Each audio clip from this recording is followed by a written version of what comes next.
Both print and electronic media పాత్రికేయ మిత్రులందరికీ నా హృదయపూర్వక ధన్యవాదాలు. వారు ప్రెస్ మీట్ను కూడా కాసేపు ఆపి నాకు ఇచ్చినటువంటి సురేష్ గారికి, నాకు ఈ హెల్ప్ చేసినటువంటి సతీష్ గారికి, నాయకులు లక్ష్మణ్ గారికి, మీ అందరికీ నా నమస్కారాలు. మిత్రులారా, ముందుగా ఎన్నో ఏళ్లుగా ఎదురు చూస్తున్నటువంటి ప్రభుత్వ అవార్డులు, నంది అవార్డులు, ఇవాళ తెలంగాణలో గద్దర్ ప్రజాయుద్ధం ఒక గద్దర్ అవార్డుల పేరిట సీఎం రేవంత్ రెడ్డి గారి గవర్నమెంటు ప్రకటించడం మామూలు ఆనందం కాదు, వెరీ వెరీ హ్యాపీ. అంటే ఇండస్ట్రీ యొక్క ఉనికిని గుర్తించి గౌరవించినందుకు సీఎం రేవంత్ రెడ్డి గారికి, వారి టీంకి నా నమస్కారాలు. అలాగే జాతీయ అవార్డు గ్రహీతలకి, పైడి సురేష్ గారు, జయరాజ్ గారి అవార్డులకి, కాంతారా గారి అవార్డుకి, అవార్డు గ్రహీతలందరూ కూడా ధన్యవాదాలు చెప్తున్నా. తెలంగాణ ప్రభుత్వం ఏ విధంగా అయితే గద్దర్ అవార్డులు ప్రకటించిందో, అలాగే ఎన్నో ఏళ్లుగా ఎదురు చూస్తున్నటువంటి నంది అవార్డులను కూడా మన చంద్రబాబు నాయుడు గారు అక్కడ ప్రకటించాలని నేను మనస్ఫూర్తిగా విజ్ఞప్తి చేస్తున్నా. ఇక ముఖ్యంగా నేను మీ పాత్రికేయ మిత్రులందరినీ ఎందుకు విజ్ఞప్తి చేశానంటే, రీసెంట్గా ఇండస్ట్రీ మొత్తం పర్సంటేజ్ కావాలని మ్యాక్సిమం అబౌవ్ 80% అనే ఇష్యూ మీద చర్చలు జరుపుతూ both producer council and film chamber అనేక చర్చలు జరుపుతూ కొనసాగిస్తున్న దశలో ఎప్పుడు చర్చలు ఫలప్రదం అవుతాయా, ఎప్పుడు సినిమా ఇండస్ట్రీలో పర్సంటేజ్ సిస్టమ్ వస్తుందా అని ఎదురు చూస్తే నాలాంటి సగటు నిర్మాతలందరికీ కూడా తీరని విఘాతం జరిగింది. ఈ మధ్య రీసెంట్గా ఒక విషయం ఏంటంటే, హరిహర వీరమల్లు అనే సినిమాని ఆపడం కోసమే జూన్ 1 నుంచి బంద్ ప్రకటిస్తున్నారు పర్సంటేజ్ కానీ ఇవ్వకపోతే అనే మాట రావడం అనేది చాలా దుర్మార్గం. It's a trash. అది ఉత్తిది, అది కరెక్ట్ కాదు, అందులో కుట్ర ఉంది, ఆ కుట్రదారులు ఎవరు తెలుసుకోవాలి అని స్వయంగా పవన్ కళ్యాణ్ గారు ఆఫీస్ నుంచి రావడం అనేది, స్వయంగా సినిమాటోగ్రఫీ మంత్రి దుర్గేష్ గారు మాట్లాడడం అనేది కరెక్ట్ కాదు. ఎందుకంటే మిత్రులారా, ప్రొడ్యూసర్ కౌన్సిల్ కానీ, ఫిల్మ్ ఛాంబర్ కానీ, అది సినిమా పరిశ్రమ పాలనా సంస్థలు, ఆ రెండు సంస్థలు కూడా బంద్ ప్రకటిస్తామని ఇప్పుడు చెప్పలా. డిసిషన్స్ ఆర్ గోయింగ్ ఆన్ అని చెప్పారు వాళ్ళు. దట్ ఇంకో విషయం చెప్తున్నా మీకు, బంద్ అనేది ప్రజాస్వామ్యంలో ఒక బ్రహ్మాస్త్రం. ఎవరైనా బంద్ ప్రకటించే ముందు సినిమా ఇండస్ట్రీలో అకార్డింగ్ టు నామ్స్ 3 వారాల ముందుగా తెలియపరచాలి. ఇదిగో పలానా ఇష్యూ మీద మేము ఫైట్ చేస్తున్నాం, అది ఇంకా కొలిక్కి రాలేదు కాబట్టి మేము బంద్ ప్రకటించబోతున్నాం అనే విషయాన్ని నిర్మాతలకు 3 వారాల ముందు తెలియపరచాలి. This is norms, it's a preamble. 3 వారాల ముందు తెలియపరిస్తే రిలీజ్ డేట్ ఎవరు తెచ్చుకున్నారో, మేము రిలీజ్ డేట్ ఇచ్చుకున్నామండి, ఇంకో 2 వారాలు మేము రిలీజ్ చేస్తున్నామండి అని ప్రిపేర్ అయిన నిర్మాతలను ఇబ్బంది పెట్టకుండా ఉండడం కోసమే 3 వారాల ముందు తెలియపరచాలి according to norms. So June 1 bandh ప్రకటిస్తే, ఒకవేళ జూన్ 12 అంటే 2 వారాలు కూడా కాదు కదా, ఏ రకంగా మీకు హరిహర వీరమల్లుకి అది వర్తింపు చేస్తుందండి? అది కరెక్ట్ కాదు. పవన్ కళ్యాణ్ గారి మీద ఎవరైనా కుట్ర పంటారు. తెలుగు చలనచిత్ర పరిశ్రమలో విశ్వవిఖ్యాత నట సార్వభౌమ ఎన్టీ రామారావు గారు, భారతదేశంలో ఎన్టీఆర్ మన తెలుగు జాతిని ఖ్యాతిని చేసిన మహనీయుడు. As a politician, as a CM, like this anything else. ఎంత గర్విస్తామో. తర్వాత మళ్ళీ మంచి గొప్ప పేరు తెచ్చుకొని ఈవేళ ఒక జనసేన పార్టీ పెట్టి ఈవేళ డిప్యూటీ సీఎం అయ్యారంటే వీఆర్ ప్రౌడ్ ఆఫ్ ఇట్. మన తెలుగు చిత్ర పరిశ్రమ మొత్తం అంతా గర్విస్తున్నది. Hats off to Pawan Kalyan garu, Chandrababu Naidu గారికి సెల్యూట్. మేము పవన్ కళ్యాణ్ గారిని ఏ రకంగా దుర్మానం కాము, కానీ పవన్ కళ్యాణ్ గారు ఆఫీస్ ఆ రకంగా కరెక్ట్ కాదు రావడం. ఓకే, వచ్చిందనుకోండి, ఇష్యూ వస్తే మహాత్మా గాంధీ ఏమన్నాడు, ప్రపంచ యుద్ధాలను కూడా చర్చల ద్వారా ఆపుతున్నాడు ఆయన. ఒక సీఎం, ఒక డిప్యూటీ సీఎంగా మీరు అక్కడ సీఎం చంద్రబాబు నాయుడు గారితో మాట్లాడి హరిహర వీరమల్లు అనే టాపిక్ మీరు ఎత్తకుండా, ఓకే మీ ఇండస్ట్రీ కష్టాల్లో ఉన్నప్పుడు రండి, మనం సిట్టింగ్ చేసుకుందాం రండి, మాట్లాడుకుందాం రండి అని చెప్పుంటే ఒక పెద్ద రోల్ ప్లే చేసి ఉంటే, ఒక చలనచిత్ర పరిశ్రమ బిడ్డగా మిమ్మల్ని మేము ఎంత గౌరవించేవాళ్ళం సార్. ఎంత బాగుండేది సార్, ఎంత బాగుంటుంది సార్. ఆ పని చేయండి సార్ పవన్ కళ్యాణ్ గారు. ఎందుకంటే పర్సంటేజ్ సిస్టమ్ వల్ల ఇండస్ట్రీ ఇవాళ చాలా మేలు జరుగుతుందండి. పర్సంటేజ్ సిస్టమ్ లేకపోవడం వల్ల ఇండస్ట్రీ సగటు నిర్మాత మొత్తం కొలాప్స్ అయిపోతున్నాడండి ఇవాళ. మీరు నమ్మండి sir. Why? Because all malls, PVRs మొత్తం ఇలాంటివన్నీ వచ్చేసిన తర్వాత సింగిల్ థియేటర్స్ ఇవాళ ఉనికి లేకుండా పోతుందండి. తెలంగాణలో 500 ఉన్న సింగిల్ థియేటర్లు ఇవాళ 200 చిల్లరకు వచ్చేసాయి. ఆంధ్రప్రదేశ్ 500 పైన ఉన్న సింగిల్ థియేటర్ల 300 పైసలకు వచ్చాయి. సింగిల్ థియేటర్ లేకపోతే యొక్క ప్రేక్షకుల పరిస్థితి ఏమిటి? ఇవాళ మాల్స్లోని ఆటల్లోని ఇటువంటి సోకాడు థియేటర్స్లో రేట్స్ ఎంత ఉన్నాయి? ఇవాళ ఎంత పీపచ్చమైన రేట్స్. ఆడికి వెళ్ళి ఏదైనా పాప్కార్న్ తింటేనే 500 రూపాయల, డ్రింక్ 200 రూపాయల, టికెట్ మొత్తం 200, 300 ఇలాగ అనుకుంటే సగటు ప్రేక్షకుడు ఎక్కడ సినిమా చూడగలుగుతాడు? ఏ రకంగా వెళ్ళగలుగుతాడు? ఇవాళ భారతదేశంలో సినిమా పరిశ్రమ అనేది సామాన్యుడికి వినోదం. అలాంటి వినోదాన్ని సగటు మనిషికి దూరం చేస్తుంది ఇవాళ బికాస్ ఆఫ్ దీస్ పాలసీస్. కాబట్టి సింగిల్ థియేటర్ని బతికించుకోవాలి, దానికి పర్సంటేజ్ సిస్టమ్ కావాలి. ఈ పర్సంటేజ్ సిస్టమ్ అనేది ఇప్పుడు నుంచి కాదండి. నేను ఎందుకు ప్రెస్ మీట్ పెట్టానంటే since 25 years the issue is going on. ఈ పర్సంటేజ్ కావాలని కోరిన వాళ్ళు మేము కూడా ఒకటి, నేను కూడా ఒకనండి. ఆ రోజుల్లో మీరు నమ్మని మిత్రులలో కిఎల్ నాన్నగారు ఉన్నప్పుడే ప్రొడ్యూసర్ కౌన్సిల్ అధ్యక్షుడిగా మేము విజ్ఞప్తి చేశాం. కాలా సి కళ్యాణ్ గారు ఉన్నప్పుడు విజ్ఞప్తి చేశాం.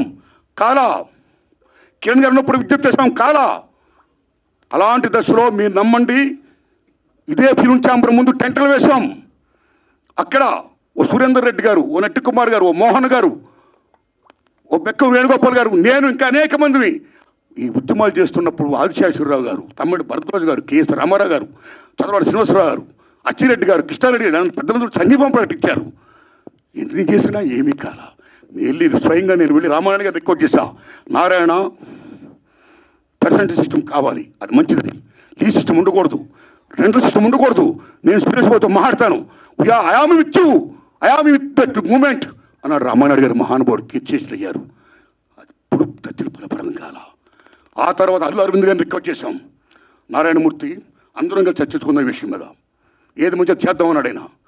కానీ మంచి అనే పర్సంటేజ్ జరగల. మళ్ళీ సునీల్ నారాయణ గారిని రిక్వెస్ట్ చేశాం, అందరూ ఏం చెప్తా అదే మేము చేస్తామన్నాడు ఆయన. కానీ ఇది మంచి జరగల, పర్సెంటేజ్ సిస్టమ్ ఇంప్లిమెంట్ కాలా. దిల్ రాజు గారిని రిక్వెస్ట్ చేశాం, నిజంగా దిల్ రాజు గారు నేను పర్సెంటేజ్ సిస్టమ్కి యాక్సెప్ట్ అన్నాడు ఆయన ఆ డేస్లో. కానీ ఫలప్రదం కాలా.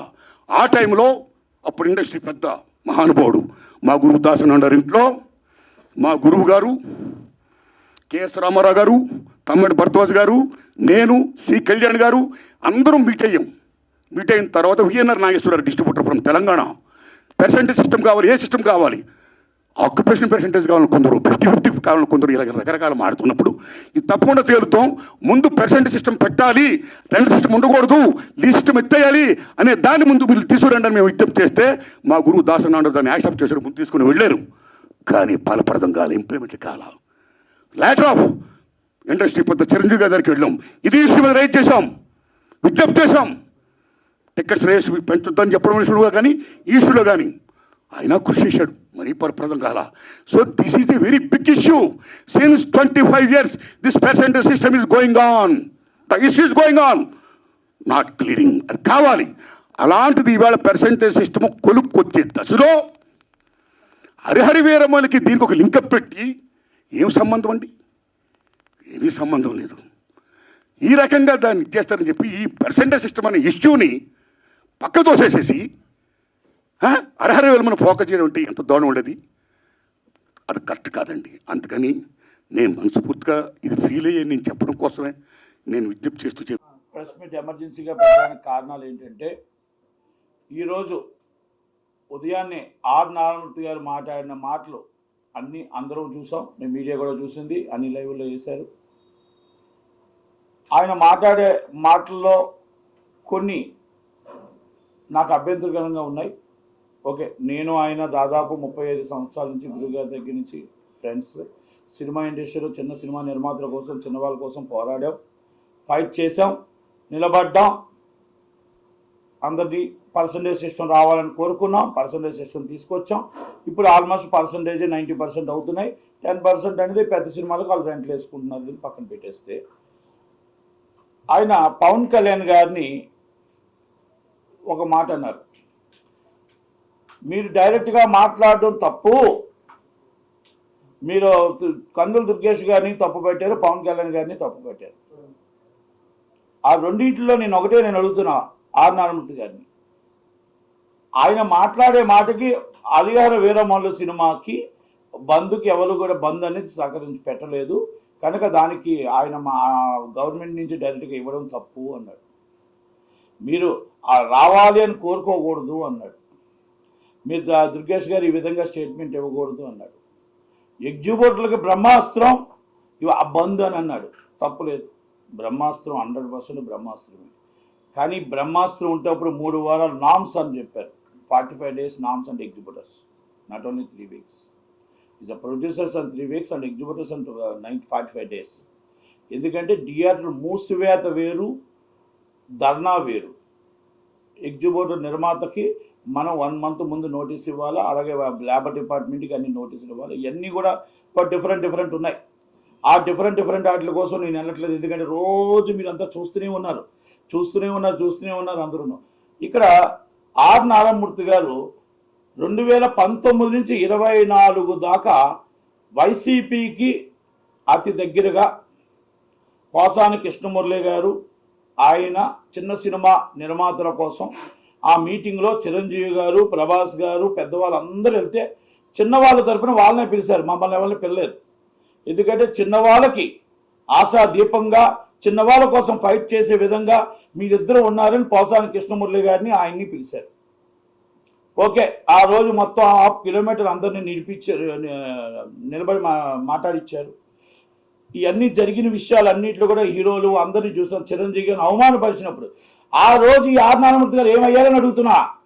చిరంజీవి గారిని ఆ మీటింగ్లో అవమానపరిచినప్పుడు మళ్ళీ ఈ పెద్ద మనుషులంతా మీ సమక్షంలో ఈ హీరోలందరినీ, అగ్ర హీరోలందరినీ, రాజమౌళి గారిని అందరిని అవమానపరిచినప్పుడు, 1/2 kilometer నడిపించి భోజనం పెట్టకుండా బయటకు పంపించినప్పుడు, చిన్న సినిమా నిర్మాతలకు 5వ షో ఇప్పించలేనప్పుడు, చిన్న సినిమా నిర్మాతకి అసలు కింద 20% ఆక్యుపేషన్ ఇప్పించలేనప్పుడు, గాంధీ గారి టికెట్ అని మీరు చెప్పిన మాట, ఆ గాంధీ గారి టికెట్ జగన్మోహన్ రెడ్డి గారి టైంలో ఇప్పించినప్పుడు, మీరు కేసీఆర్ గారి టైంలో ఇప్పించినప్పుడు, ఆ రోజు ఆర్ నారాయణమూర్తి గారు మీరు వాళ్ళందరికీ దగ్గరగా ఉన్నారు. అతి దగ్గర వ్యక్తిగా కేసీఆర్ గారికి, అతి దగ్గర వ్యక్తిగా జగన్మోహన్ రెడ్డి గారికి, అతి దగ్గర వ్యక్తిగా ఇప్పుడు ఎవరైతే మీతో ప్రెస్ మీట్ పెట్టి ఇచ్చారో, ఒక టీవీలో లైవ్లో పెట్టి చూపించారో, ఆ పెద్ద మనుషులు ఎవరో నాకు తెలుసు, మీకు తెలుసు, అందరికీ తెలుసు. ఏ పార్టీ మిమ్మల్ని మాట్లాడిచ్చిందో, ఏ పార్టీ మిమ్మల్ని పవన్ కళ్యాణ్ గారిని తిట్టమని చెప్తుందో, ఏ పార్టీ మీకు ఈ విషయాలన్నీ చెప్పిందో అన్నీ మాకు తెలుసు. రాజకీయాలు చేద్దామంటే రాజకీయాలు చేయొచ్చు, కానీ మీరు ఎగ్జిక్యూటివ్ ఏంటి ప్రాబ్లమో మీకు తెలియదు. మీరు సినిమా ఏం తీస్తున్నారు, ఎలా తీస్తున్నారు, మీరు ఏ సినిమా మీరు పర్సంటేజ్ వేస్తున్నారా, రెంట్లు వేస్తున్నారా? మీరు వేసిన సినిమాలన్నీ దిల్ రాజు గారే డిస్ట్రిబ్యూషన్ చేశారు కదా, మరి ఆయన రెంట్లు వేసాడా, పర్సంటేజ్ చేశాడా? ఎగ్జిక్యూటివ్గా మేము అడుగుతున్నాం మిమ్మల్ని. పవన్ కళ్యాణ్ గారిని మాట తప్పు అన్నారు, మీరు ఆల్రెడీ దుర్గేష్ గారు తప్పు అన్నారు. ఓకే, పాప్కార్న్లు మీ కమ్యూనిస్ట్ భావాలు, చిన్న వాళ్ళ కోసం ప్రాణం పెడతారు, చిన్న వాళ్ళ కోసం ప్రెస్ మీట్ పెట్టారు, చిన్న వాళ్ళ కోసం నడిపించారు, బ్రహ్మాస్త్రం అని అన్నారు మీరు బంద్ కోసం. బాగుంది, కానీ మరి పాప్కార్న్ 500 రూపాయలు అమ్మినప్పుడు అడగలేదే? 350 రూపాయలు కోక్ అడుగుతున్నప్పుడు అడగలేదే? మీరు సమోసా 170 రూపాయలు అడగలేదే? రెంటల్ ఇష్టం బుక్ మై షోలో డబ్బులు మా దానికి ఎగ్జిక్యూటివ్కి వెళ్తున్నాయి కదా, మరి అడగలేదే? లీజు ఓనర్లుగా తీసుకొని మోనోపాల్ చేస్తున్నా అడగలేదే? పవన్ కళ్యాణ్ గారి మాటలు మీకు గుర్తాధిపత్యం వద్దంటే మరి మీకు రాలేదా? 2020 జగన్మోహన్ రెడ్డి గారు ఉన్నప్పుడు జగన్మోహన్ రెడ్డి గారు మరి ఆహో ఏం చేశాడండి? ఏం నిలబెట్టాడు నిర్మాతలకి? ఏం వెలగబెట్టాడు? మీరు అందరూ 5వ షో ఏమైంది మా చిన్న సినిమా నిర్మాతలది? ఏమైంది? మేము మొత్తం టోటల్గా ఆక్యుపేషన్ 20% ఏమైంది? మరి ఆ రోజు ఎందుకు మాట్లాడలేకపోయారు? ఈ రోజు దాకా మీరు మాట్లాడలేకపోయారు. ఎందుకంటే ఈ గుత్తాధిపత్యానికి మీరు సపోర్ట్ చేస్తున్నారు కాబట్టి, ఈ గుత్తాధిపత్యానికి మీరు మద్దతు పలుకుతున్నారు కాబట్టి. ఈరోజు మాట్లాడిన మాటలు మీకు కూడా తెలుస్తే లేవు, నాకు తెలియట్లేదు. ఆర్ నారాయణమూర్తి గారు మీరంటే అభిమానం, మీరంటే నాకు ఫ్రెండు, అన్నీ కూడా నాకు ఉన్నాయి. గురుగారి దగ్గర నుంచి వచ్చాం, కానీ మీ భావాలు మారాయి. పేదవాడి నోటు మాట నుంచి గొప్పవాడి నోటు మాటకి మీరు మద్దతు పలుకుతున్నారు. కార్పొరేట్ కంపెనీకి మద్దతు పలుకుతున్నారు. మీరు పేదవాడి బతుకుని రోడ్డు మీద పెట్టిన 25 సంవత్సరాలు జగన్మోహన్ రెడ్డి ఏమయ్యాడు? కేసీఆర్ గారు ఏమయ్యారు? మరి వీళ్ళంతా ఏమయ్యారు? ఇప్పుడు మరి క్యాంటీన్లు కానీ ఇంకోటి మీరు ఎవరికి మద్దతు పలుకుతున్నారో, ఎవరైతే గుత్తాధిపత్యాన్ని మద్దతు పలుకుతున్నారో, మరి ఆ పరిస్థితుల్లో ఈరోజు తీసుకొచ్చిన వాళ్ళందరికీ మీరు మద్దతు పలుకుతూ మీతో ఎవరు ప్రెస్ మీట్ మాట్లాడించారో, ఏం చేశారో మాకు అన్నీ తెలుసు. కానీ నేను ఈ మాట చెప్పదలుచుకోలేదు, మాట్లాడదలుచుకోలేదు. కానీ నేను ఒక్కటి మాత్రం చెప్తున్నా, మీరు ఆ రోజు తీసుకెళ్ళినప్పుడు మీరు ఏమి మా చిన్న సినిమా నిర్మాతలకు మీరేం సాయం చేశారు? ఆయన కిట్టులు రాయుడు, పోసాని కృష్ణమురళి, మీరు ఏం సాయం చేశారు? మీరు ఏం సాధించారు? ఏం సంపాదించారు? చిన్న నిర్మాతల కోసం మేము, చిన్న ఎగ్జిబిట్లు నిర్మాతల కోసం మేము కాపాడాము అని చెప్పడం కోసం మీరు ఒక్క మాట చెప్పండి. చేసింది ఏంటో తెలుసా? చిరంజీవి గారిని తీసుకెళ్లి అవమానపరిచారు, మీరు ప్రభాస్ గారిని హీరోలు తీసుకెళ్లి అవమానపరిచారు, జగన్మోహన్ రెడ్డి గారు కాలు దగ్గర నించోబెట్టారు, చిన్న సినిమా నిర్మాతల పేర్లు చెప్పి మోసం చేశారు. ఇది వాస్తవం కాదా? ఏమి అది కాదు, ఈరోజు మీరు ప్రెస్ మీట్ పెట్టారు. ప్రెస్ మీట్ పెట్టినప్పుడు ఏమి మీ 20% ఆక్యుపేషన్ 5 సంవత్సరాలు ఏమైంది? 10 సంవత్సరాలు తెలంగాణలో ఏమైంది? 20% చిన్న సినిమా, మీరు గాంధీ గారి క్లాస్ మీరే చెప్పారు కదా, ఆ గాంధీ గారి క్లాస్ ఏమైంది? మల్టీప్లెక్స్ ఏమైంది? సింగిల్ స్క్రీన్స్ ఏమైంది? మరి ఈరోజు 5వ షో, 15 సంవత్సరాల నుంచి మా చిన్న సినిమాలకు 5వ షో అడుగుతున్నాం కదా, మరి ఏమైంది? మీ ఆధ్వర్యంలో మేము 300 రూపాయల పాప్కార్న్ అమ్మొచ్చా? 300 రూపాయల కూల్ డ్రింక్ అమ్మొచ్చా? 170 రూపాయల సమోసా అమ్మొచ్చా? బుక్ మై షోలో డబ్బులు తీసుకుంటుంది మరి ఎవరు? మరి ఎన్ని ఎవరు? మరి అది ఎగ్జిబిటర్, నిజమైన ఎగ్జిబిటర్ కోసం ఎవరు మాట్లాడలేదు. ఎగ్జిబిటర్ బ్రహ్మాస్త్రం బంధు. ఎస్ రైట్, బ్రహ్మాస్త్రం పెట్టింది ఎగ్జిబిటర్ కాదు, బ్రహ్మాస్త్రం చెప్పింది ఎగ్జిబిటర్ కాదు. కొంతమంది కుట్రదారులు, మీరు అధికార విరమణ కోసం లేదు, పవన్ కళ్యాణ్ గారు మా తప్పు మాట్లాడారు, తప్పు. ఆయన ఇంకోటి కూడా అన్నారు, మీరు ఏమన్నారు? మీరు పవన్ కళ్యాణ్ గారు మమ్మల్ని అందరూ వచ్చి ప్రాబ్లం సాల్వ్ చేసి ఉంటే, ఏం ప్రాబ్లం ఉందని సాల్వ్ చేయాలి? ఏం ప్రాబ్లం ఉందని సాల్వ్ చేయాలి చెప్పండి? గవర్నమెంట్లో 2 కూర్చొని వాళ్ళిద్దరూ మామూలుగా ఏమైనా ఉంటే ఇంటర్నల్గా మాట్లాడతారు తప్ప ఇది ఛాంబర్లో కౌన్సిల్ చేసే విషయం. మీరు అది కూడా మీకు తెలియదా? ఆర్ నారాయణమూర్తి గారు, ఓకే, గద్దర్ గారు అవార్డ్స్ కోసం మీరు స్వాగతం పలికారు, సంతోషించాం, అన్నీ బాగానే ఉన్నాయి. దాంట్లో కూడా కొన్ని వన్ సైడ్ జరిగాయి, మరి దాంట్లో కూడా మీరేం మాట్లాడలేదు, తప్పేం లేదు. కానీ పకటబందీగా పర్టికులర్గా దీంట్లో పవన్ కళ్యాణ్ గారి పేరు ఎందుకు ఎత్తారు? మీరు దుర్గేష్ గారి పేరు ఎందుకు ఎత్తారు? ఆ గవర్నమెంట్ మీద మీరు ఎందుకు ఈరోజు మీరు తప్పుగా మాట్లాడారు? హిట్ టీవీ యాప్, ఇందులో short news, live news, entertainment shows, movies, digital magazines తో పాటు మీ జిల్లా వార్తలను కూడా ఫ్రీగా చూడొచ్చు. ఇంకెందుకు ఆలస్యం? వెంటనే హిట్ టీవీ యాప్ ని డౌన్లోడ్ చేసుకుని ఫ్రీగా ఎంటర్టైన్మెంట్ పొందండి. Hit TV app. Hit TV app. Please download hit TV app. Hit TV app ని ఫ్రీగా డౌన్లోడ్ చేసుకొని ఎంజాయ్ చేయండి. మీకు నచ్చిన ఎంటర్టైన్మెంట్ కోసం హిట్ టీవీ యాప్ ని ఫ్రీగా డౌన్లోడ్ చేసుకొని ఎంజాయ్ చేయండి. హిట్ టీవీ యాప్ ని డౌన్లోడ్ చేసుకుని ఆస్వాదించండి, ఆశీర్వదించండి. ఇంతమంది సెలబ్రిటీలు హిట్ టీవీ యాప్ ని డౌన్లోడ్ చేసుకోండి అని చెప్తున్నారంటే ఎంత మంచి యాప్ ఆలోచించండి. అమెరికా అమెరికా అమెరికా అమెరికాలో చదవాలనుకునే వాళ్ళకి విశ్వసనీయమైన పేరు మన శౌర్య కన్సల్టెన్సీ. UK లో 1 year masters. UK లో 1 year masters. 2 years work permit up to 5 years visa. Contact Saurya Consultancy. Contact 89851 89851.